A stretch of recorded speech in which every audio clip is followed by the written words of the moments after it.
අයිබෝවන් සුබ දවසක් වේවා.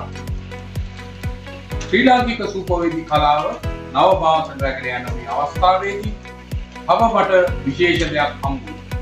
ඇත්තටම දුවා දරුවන් වෙනුවෙන් දින දෙකක වැඩමුළුවක් මෙමස 19 වෙනිදා සහ 20 වෙනි දින සිලෝන් ෂෙෆ් ඇකඩමි පිළියන්දලදී දින දෙකක වැඩමුළුවක් පැවැත්වෙනවා. ඉතින් මේ සඳහා ඔබ සියලු දෙනාගේම සහභාගීත්වය මා අගය කොට සලකනවා.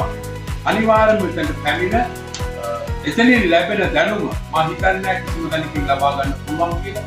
මේ දැනුම ලබා දෙන අපේ විශේෂ පුද්ගලෙක් ඉන්නවා.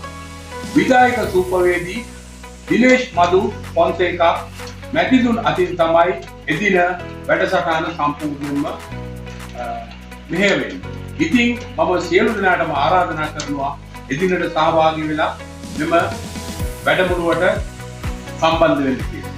සුබ දවසක්. ආයුබෝවන්. මම ෂෙෆ් නිරංජන.